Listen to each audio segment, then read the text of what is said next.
Marketing de relacionamentos. Esse é o assunto do Rumo Certo de hoje. Vamos falar sobre a importância das estratégias, dos resultados também para os negócios e também para fidelizar o cliente. E aí, para essa conversa, eu convido um especialista no assunto. Está aqui comigo, Thiago Sodré, que é expertise em gerar relacionamentos e vendas nos canais digitais também, né, Thiago? E é CEO da Clube e Casa. Thiago, seja muito bem-vindo. Obrigado pelo convite. É um prazer estar aqui podendo compartilhar um pouco da história e também das ferramentas, dicas, insights, né, que as pessoas podem, independente do tamanho da empresa, pode usar. E é um pouco o que a gente vai falar hoje, porque existem vários marketings, né, mas o do relacionamento ele é muito mal explorado. Ótimo, muito bom, muito bom. Obrigado também pela sua disponibilidade de conversar com a gente, pela gentileza de trocar ideias, compartilhar conhecimento. E antes disso, eu sei que você tem um currículo vasto aí nesse assunto. Eu queria conhecer um pouquinho então da sua trajetória e do trabalho que você desenvolve na Clube e Casa e o que é o Clube e Casa. Bom, o clube ele tem em torno de 8 anos, ele faz agora, né? A gente é uma empresa de marketing de relacionamento, incentivo e experiência para o setor da construção civil. Então, eu tenho um background, eu já participei de algumas outras iniciativas no setor de indústria de bebidas, já trabalhei com marketing esportivo, feiras e eventos, mas eu brinco que o que realiza mesmo é o poder da ação e da realização. Então, todos esses pontos, né, o fazer acontecer sempre foi muito forte na minha vida. E são setores totalmente distintos, mas todos eles tinham algo em comum, que era a jornada do cliente, o encantamento e o que eu chamo de marketing wow, né? É quando o cliente olha e fala uau. E isso dá para ser metrificado, isso dá para ser intencional. Então, o Clube Casa ele é uma plataforma que reúne empresas do setor, então empresas de revestimento, móveis planejados, móveis soltos. Então, a gente tem mais de 40 diferentes segmentos e a gente ajuda essas empresas a estruturarem o canal de relacionamento e vendas para o Arquidecor, que são os arquitetos, design de interiores e até engenheiros, que especificam produtos e dessa forma a gente ajuda essas empresas a criarem um selo de qualidade, de ter um melhor treinamento para um atendimento mais qualificado e assim o profissional de arquitetura, um profissional de engenharia, o design de interiores, ele começa a ser melhor atendido. E aí, uma vez que isso acontece, algo se torna que é a recorrência. Então, o marketing de relacionamento, muita gente deixa ele de uma forma passiva, né? E o que a gente fala é que você pode ser intencional nas coisas que vocês fazem. Deixa eu te dar só um exemplo, Sebastião, só para você entender o poder de se relacionar e até gerar indicação de forma proposital. Tem uma pesquisa da Texas Tax Review que fala que mais de 70% dos clientes satisfeitos estariam dispostos a te indicar para uma nova pessoa, para um amigo, assim. E apenas 20 e poucos por cento fazem essa indicação. E aí, quando eles alinham, se aprofundam nessa pesquisa, mais de 50% das pessoas, elas só esqueceram de indicar. Elas gostaram do produto, tiveram boa experiência, mas elas não foram ativadas para fazer aquela indicação. Isso daí é uma falta é uma parte do que a gente chama de relacionamento, que é você criar um programa efetivo de indicação dentro da sua empresa, um motor de indicação, que é um dos temas que faz parte e é um irmão ali do relacionamento. Então, é um pouquinho disso, é como a gente começa a ter mais intenção nas coisas que nós fazemos. Esse ano, só para você ter noção, o Clube Casa Design, a gente tem um objetivo de intermediar em torno de R$1 bilhão dentro do setor, indicando e gerando valor para essas empresas que fazem parte. E a gente faz isso com muita métrica, faz isso com muito planejamento. E o que funciona, por exemplo, uma indústria e para uma empresa de revestimento, não funciona para uma empresa de paisagismo. Então, cada um deles tem uma jornada de venda totalmente diferente. Então, esse é o ponto crucial que eu acho que dá pra gente perder um tempinho aqui, investir um tempo, né? Sim. E falar um pouco sobre o tal da jornada. Então, o clube, não sei se deu para entender bem, Sim. A gente é uma plataforma que ajuda no canal de relacionamento e vendas, a gente capacita e ajuda essas empresas a melhorar a sua performance. E o que é legal, que a gente tem vários incentivos, a gente também tem diversos treinamentos, workshops internacionais, que nem todo ano a gente leva mais de 100 clientes para a Feira Internacional de Milão, que é a maior feira do mundo. A gente faz diversas experiências e workshops em vários lugares, então a gente também aumenta a régua, né? Para esse paladar tá sempre em constante evolução. Mas certo, Thiago, mas qual é a máxima hoje no mercado, então? Quando a gente fala de relacionamento aí, é a linguagem, não é mais tanto só o produto? Qual é o ativo principal nesse marketing de relacionamento que faz a diferença, independente do tamanho da empresa, do porte dela e da área que ela atue? Eu falo muito que é antecipação. Então, quando você cria o que a gente chama de engenharia reversa, né? E você começa a entender que o produto é commodity. Então, tênis, roupa, você está vendendo um produto e cada vez que passa, a informação ela está na mão do cliente muito fácil. Então, todo mundo tem acesso a tudo. Então, por que eu compro no A, não compro no B? Isso daí é totalmente a parte de entender que o produto ele é um commodity e o que você realmente vende é algo que ele é intangível.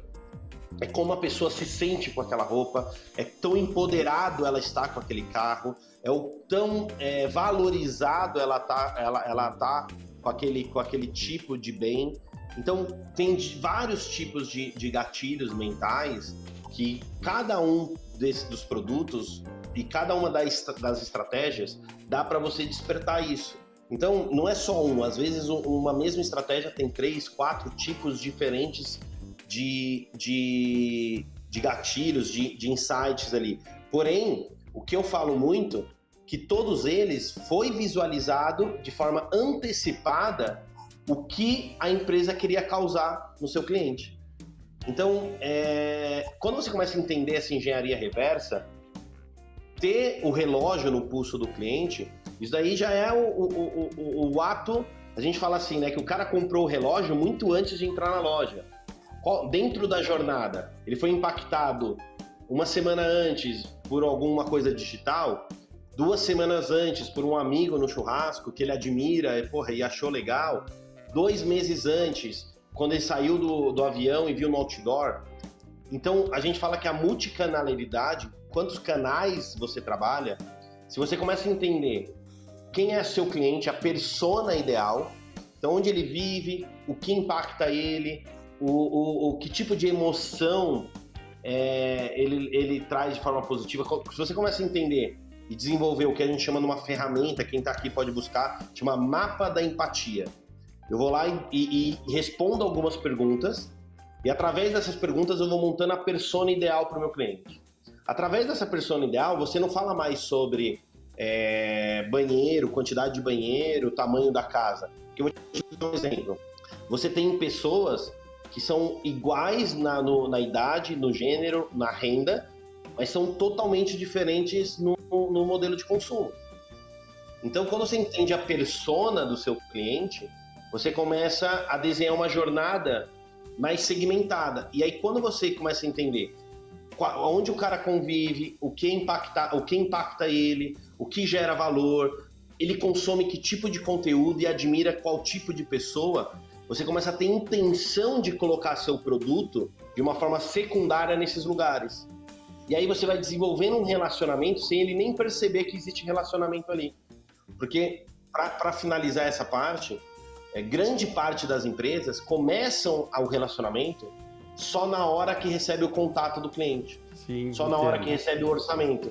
E se você começa a entender de uma forma antecipada aonde esse cara convive, aonde que essa pessoa vai, como ela consegue, como ela busca uma nova informação, você começa a se relacionar com essa pessoa antes mesmo ela mesma saber do desejo da compra. Sim. E aí isso funciona de forma brutal. E é por isso tão importante cada vez mais os dados, o ativo dados das pessoas, né? Saber do seu cliente quais são as preferências dele. Mas esse processo, ele tem que ser muito orgânico e eu diria quase que discreto, de certa forma, Thiago? Porque não pode ser invasivo isso também, né? Eu quero trazer isso para a prática, para o dia a dia de um estabelecimento pequeno, por exemplo, que quer sim inovar dessa forma, que quer fazer um marketing bastante eficiente, participativo, mas não quer toda hora ficar mandando WhatsApp também para o cliente. Eu sei que eu estou sendo bastante simplista aqui, né? Mas de uma forma eficiente, como a gente pode fazer? É simples, né? O óbvio precisa ser dito, né? E as pessoas ignoram isso. Vou te dar um exemplo de um estabelecimento. Você pegar aqui do lado um cara que vende bicicleta. Uma coisa, aqui o cara que vende um mercado, alguma coisa assim. O cara teve toda a jornadinha dele, né? Vendeu uma bicicleta, 2, 3, o cara vende 30 bicicletas no mês, 20 bicicletas por mês. Mas concorda comigo que ele vende bicicleta que custa 100, 500 e R$1.000? E ele quer aumentar o ticket dele, ele quer descobrir, ele quer, de alguma certa forma, ele vendeu 50% de 1.000, 25% de um e 25% de outro. E ele percebeu que a de R$1.000 é mais interessante para ele. Se ele, de uma forma básica, ele conseguir colocar num papel essas 30 vendas dele, ele tentar falar assim, nossa, quem comprou a de 1.000? Vamos lá. Quem comprou a de 100? De 100 é um pai com a criança. Quem comprou a de 500? Já é um iniciante, uma pessoa que queria começar um trabalho. Quem comprou a de 1.000? Já é a pessoa que está desenvolvendo a saúde e para ela é importante isso. De uma certa forma, você viu de forma simples, nós chegamos em 3 pessoas, um pai de família que quer uma bicicleta, sim, que tem um custo-benefício para ensinar o filho, uma pessoa que está acima do peso e alguém falou para ela que ela precisa melhorar as atividades, mas ela não é fã de bicicleta, então ela quer testar, e uma pessoa que já é um pouco mais habilidosa, que já testou e ela está agora motivada a criar percursos mais longos e tudo mais.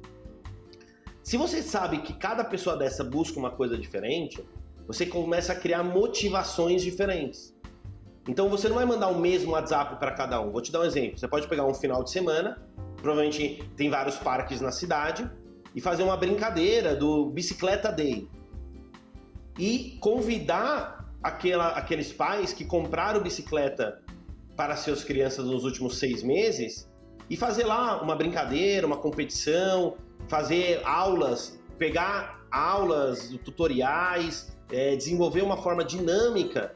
E esse pai vai ficar tão grato que ele vai... E é legal que vai ter o pai que vai querer comprar para o segundo filho, para o terceiro. E você vai criar uma constância de relacionamento com esse seu cliente e ele vai estar você vai estar sendo lembrado em momentos que você em nenhum momento pediu para ele comprar de você. Você ativou nele a necessidade de comprar uma segunda bicicleta para o filho, porque foi muito legal aquele momento de pai e filho no parque com um professor. Aí você tem um cara que quer começar a falar de educação, que quer começar a melhorar o fitness, mas é um cara que está perdido. E aí você tem na sua cidade, toda cidade pequena, tem 3, 4, 5 grupos de corrida, tem aqueles aspirantes, pessoas que estão começando a desenvolver treinos online, micro-influenciadores. Faz um collab, faz uma parceria, desenvolve assim, toda terça-feira nós vamos fazer uma volta na cidade com um tal. E aí você cria o percurso, você manda no WhatsApp dessas pessoas como ela tem que fazer o alongamento, como ela faz o treino. Você vai criando conteúdos para ela que faz sentido ela ir motivar. Thiago, mas tem pessoas que não vão gostar. Não tem problema, mas quem gostar vai começar a consumir e potencializar.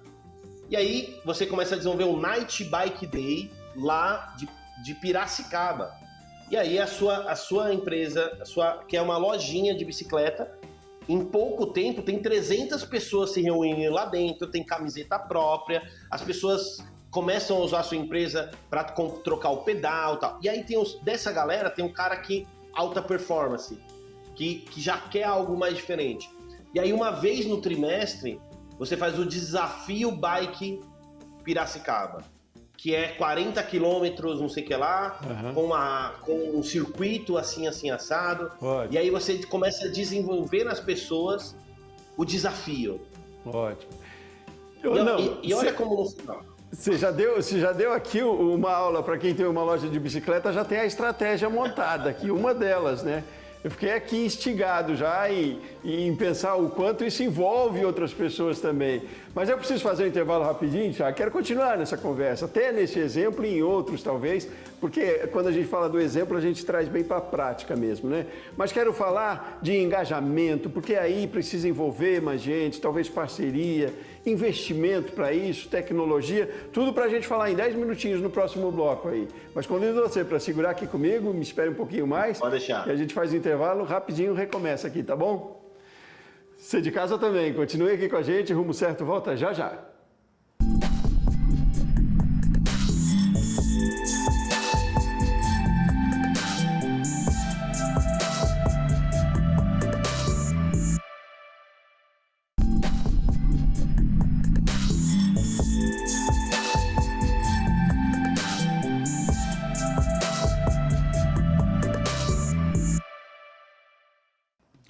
De volta com o Rumo Certo, hoje nós estamos falando sobre marketing de relacionamentos. Comigo aqui, um especialista no assunto, Thiago Sodré. Thiago, vamos continuar nessa conversa que estava tão interessante. Precisei interromper o bloco, mas eu quero recomeçar com essa ideia de um exemplo prático, né? Isso identifica tanto e é tão eficiente também, eu acho. Você tinha concluído o raciocínio do dono da loja de bicicletas? Eu concluí do raciocínio, mas não do framework, do exemplo exato, que é isso que eu quero que as pessoas entendam. Pode ter certeza que no primeiro momento que ele fez o dia do parque, talvez foram 5 pessoas. No primeiro momento que ele fez o Night Bike Piracicaba Days, foi 15 pessoas. No primeiro desafio a cada trimestre foram 3 pessoas. O que ele precisa entender é que a constância é o que faz a diferença no relacionamento. Não é o alto impacto. Então, gerar uma constância, ela é até mais importante do que gerar algo incrível. Então, a gente vê hoje pessoas gastando fortunas em lançamento da loja, lançamento de produto. E aí, no dia seguinte, ela não pega ali os dados, manda um WhatsApp, liga, ela não manda um presente no dia do aniversário, ela não lembra que o cliente nasceu um filho. Então, essa constância, ela é o que faz o engajamento dos seus clientes serem recíprocos e ir aumentando. Então, da bicicleta é muito legal, mas você pode usar isso para qualquer coisa. Se você vende mármore, se você é um restaurante, se você pensa da seguinte forma: curto, médio e longo prazo. Eu tenho as ações diárias, arroz, feijão. Eu tenho as ações médias, que já precisam ser um pouquinho melhor estruturadas, mas não tem que sair do meu dia a dia. E eu tenho a dos longos, são ações já de mais impacto, ações que as pessoas falam, nossa, que incrível, quero estar junto. Então, se você dividir o seu planejamento em mensal, trimestral e semestral, você vai ver que semanalmente você está dando feliz aniversário, mensalmente você está criando uma ação que gere valor ali para quem comprou e ativando a carteira daqueles que não compraram, mas estão no quase. E semestralmente você vai gerar uma ação de branding, aquela ação que vai ser uau, caraca, essa empresa ela realmente é diferente. E aí você vai tendo essa constância e essa cadência de relacionamento. Uhum. Mas tudo bem planejado, bem estruturado, né, Thiago? Agora, você fez referência ainda há pouco a investimento, que não necessariamente exige grande investimento, é mais uma questão de iniciativa e de postura, é mais ou menos isso? E outra, o quanto depende de engajamento. Numa equipe, por exemplo, preciso que todo mundo esteja entendendo essa proposta, essa ideia, né? E essa constância também. O quanto é viável isso, Thiago, nesse sentido? Não precisa se investir muito para se ter uma boa ideia e colocá-la em prática? Tem um livro, Originais, que ele fala, para ter uma boa ideia você tem que ter muitas ideias. E às vezes as pessoas querem ter uma boa ideia, uma bala de prata, né? Elas querem acertar na primeira ideia. Então, o investimento ele é muito secundário aqui. Eu vou voltar para a bicicleta. A primeira coisa que eu faria, que eu não falei, seria perguntar para o meu cliente o que ele gosta. O que faz sentido para ele. Perguntar, tomando um café, assim, o que você faz com a bicicleta? O que tem... E aí você ir anotando os tópicos e esses tópicos se transformarem nas ideias de ativação. Porque esse cara é sua persona. Então, se ele gosta disso, você tem grandes chances das pessoas que estão no mesmo momento de vida dele de querer... vou te dar um exemplo simples. Esses dias eu estava com um amigo, que é um arquiteto, e ele falou, cara, eu só pego pessoa divorciada no momento de carreira bom. É muito engraçado. Eu comecei lá atrás, eu peguei um cliente que tinha divorciado, não tinha filho, mas estava num momento de vida financeiramente bom. O cara gastou no projeto dele 3, 4 vezes mais do que ele tinha feito antes. Porque esse cara quis validar, falar que ele tem aquela questão do cara, eu quero realizar e agora eu quero montar um negócio para receber aqui os meus amigos, eu quero construir novos ciclos, novos grupos de amizade, eu sou um cara refinado, então eu quero deixar claro isso. E aí o que aconteceu? Esse arquiteto começou a pegar os amigos dessa pessoa. E aí quando ele foi, ele tinha feito assim 10 projetos, 6, 7 projetos eram pessoas que estavam ou morando sozinha e estavam no momento financeiramente bom, ou eram pessoas que tinham acabado de se divorciar e precisavam reconstruir ali, e são pessoas que não sabiam nem como funcionava, por exemplo, comprar talher, um nível de assessoria muito detalhado. E o diferencial dele foi isso, que o projeto de arquitetura dele envolvia até a curadoria de comprar guardanapos, panela, porque somente homem, 40 para 50 anos, financeiramente bem resolvido, o cara não quer perder tempo, o cara quer uma casa muito top, quer receber lá as pessoas para fumar seu charuto, para tomar seu conhaque, o caramba 4, e ele quer ser validado na sociedade de uma certa forma pelo tudo que ele construiu. E aí, por que eu quero dar esse exemplo? Igual a ele, existiam outras pessoas que estavam com essa mesma dor. E aí esse arquiteto percebeu esse gatilho e ele começou a estruturar o site dele, ele começou o tipo de post que ele fazia eram para casas que eram mais clássicas, que envolvia mais madeira, mais couro, que traz um senso de coisa mais refinada. E aí ele começou a entrar muito nesse tipo de cliente. E por quê? Porque as pessoas se identificavam com ele. Então, na bicicleta não é diferente. Então, se eu sou uma empresa que vende bicicleta, e eu sei que aqui é família, é alegria, é a minha primeira bicicleta, e eu começo a desenvolver, a minha loja começa a ficar temática, eu começo a desenvolver conteúdos no Instagram, dando aula de como ter a primeira volta, a primeira manobra. Então eu vou tendencionando todo o meu canal, todo o meu marketing. Então é muito mais intenção nas coisas do que investimento. Não, é muito curioso, né? São estratégias muito inteligentes, né? Elas vão muito pelas nuances, talvez pela tangente, para atingir um alvo, né? Enfim, precisa estar muito antenado, ter muito conhecimento e realmente estar muito disposto, tem um toque de criatividade muito forte, né, Thiago, nesse trabalho. Mas para ser empreendedor hoje no Brasil tem que ser muito criativo e ser disposto. Então, a gente não consegue estar por osmose mais empreendendo. Não, então, e quando a gente fala de empreendimento, a gente quer ver resultado também. Eu queria que você me falasse disso, da métrica para isso, para a gente saber o quanto é importante investir nessas estratégias ou no marketing de relacionamentos, porque ele dá resultado no final das contas. É possível metrificar, né? Como é que acontece isso? Como é que eu mensuro o resultado desse trabalho? Toda ação tem uma reação. Então, por exemplo, a gente tem...